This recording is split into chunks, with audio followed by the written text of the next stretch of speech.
আসসালামু আলাইকুম ভাইয়া। ঈদের ছুটিতে এসেছি আমরা আজ মানিকগঞ্জের সাটুরিয়া উপজেলার বালিয়াটি জমিদার বাড়িতে। এটি বিরাট একটি জমিদার বাড়ি। এগুলি সামনের অংশ, পিছে আরও বড়। আসুন আমরা পিছের অংশে যাই। এই জমিদার বাড়িটি প্রায় 200 বছরের পুরনো। 1790 খ্রিস্টাব্দে জমিদার বাড়িটির গোড়াপত্তন হয়। এই বাড়িটির প্রতিষ্ঠাতা ছিলেন গোবিন্দ রাম সাহা। সে একজন লবণ ও সুতার ব্যবসায়ী এবং একজন মহাজনও ছিলেন। তার 4 পুত্র ছিল, এতটুকু জানতে পারা যায়। এখন দেখুন পিছনের অংশের বাড়িগুলো আরও বড়, আরও বিশাল জায়গা নিয়ে। আর বাড়ির এই অংশটাকে দেখলে নারায়ণগঞ্জের পানাম সিটির সাথে অনেকটা মিল পাওয়া যায়। মানে এই রাস্তাটা দিয়ে হাঁটলে মনে হবে পানাম সিটিতে আছে। আসুন আমরা ঘুরে দেখি।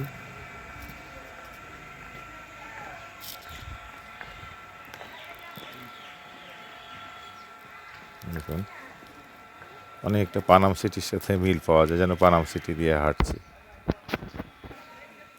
এই যে বামে একটি কুয়া আছে, এটি লোহা দিয়ে আপাতত বন্ধ করে দিয়েছে কর্তৃপক্ষ, যাতে কোনো দুর্ঘটনা না ঘটে। সামনের বাড়ির চেয়ে বাড়িগুলি জরাজীর্ণ অবস্থা বেশি, তাই এই বাড়িতে ঢোকার কোনো পথ নেই, কর্তৃপক্ষ বন্ধ করে রেখেছেন। আসলে এই জমিদার বাড়ির বারান্দাতে ঢোকা ছাড়া টোটাল ওপরে ওঠা পথগুলো বন্ধ। দেখুন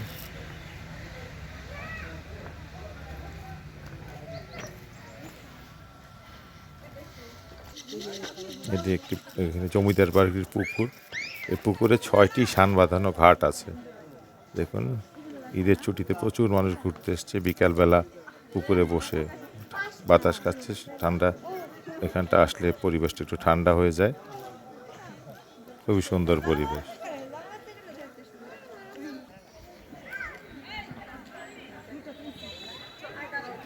দূরে ওই যে বিল্ডিংটা দেখছেন, ওটা যে হাম্মামখানা, মানে বাথরুম আর কি।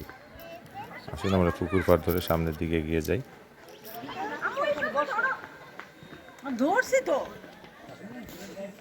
সিঁড়ি দিয়ে উপরে উঠছি। এদিকে ফুলের বাগান, আরও বাড়ির বিশাল বিশাল আর অট্টালিকা এখানে রয়েছে। প্রচুর মানুষ ঘুরতে এসছে, ছবি তুলছে।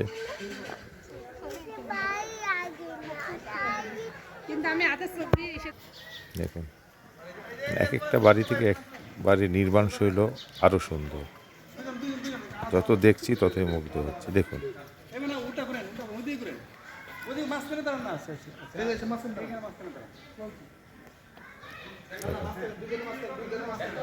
বিশাল অট্টালিকা, অনেক সুন্দর, সামনাসামনি দেখতে অনেক সুন্দর।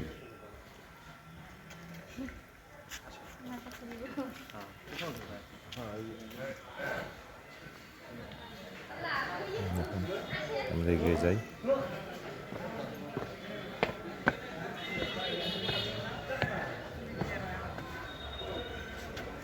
দেখুন এই বাড়িটির সৌন্দর্য আরও বেশি। ডিজাইন, কারুকাজ অন্যান্য বাড়ির চেয়ে আরও সুন্দর। দেখুন ভিউয়ার্স,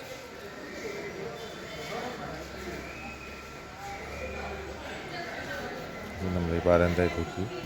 একসময় এই বারান্দায় রাজা রানী মন্ত্রীরা হেঁটেছেন। আজকে আমি হাঁটছি, অন্যরকম এক অনুভূতি রাজবাড়ির বারান্দায়।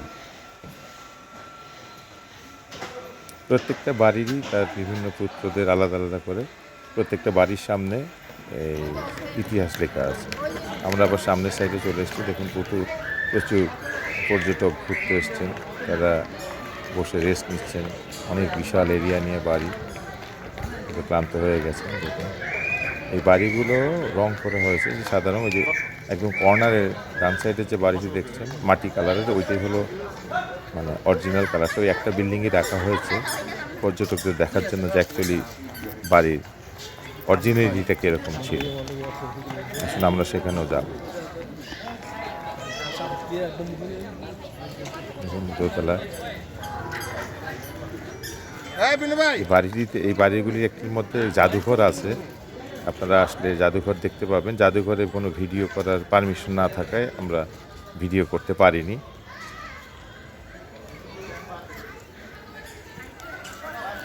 এখন এই বাড়ি, এই যে মাটি কালারের এই যে বাড়িটি, অরিজিনালিটিটা রাখা হয়েছে। অ্যাকচুয়ালি বাড়িগুলো কীরকম ছিল অরিজিনাল সেটা বোঝার জন্য।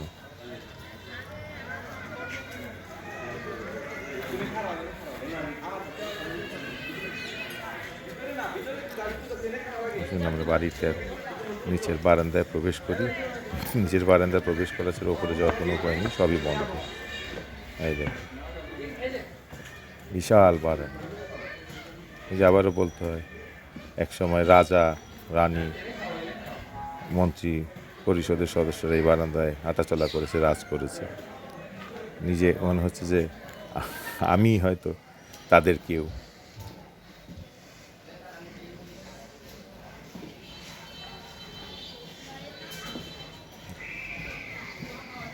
জায়গায় জায়গায় ভেঙে গেছে, তারপরে যতটুকু সম্ভব কর্তৃপক্ষ সংরক্ষণ করেছে। আসুন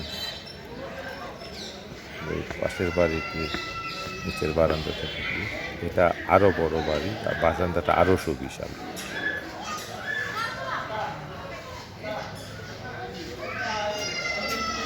দেখুন আরও সুবিশাল।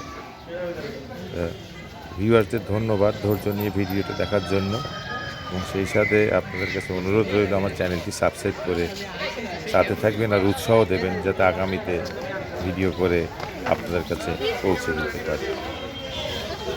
সবাইকে অসংখ্য ধন্যবাদ।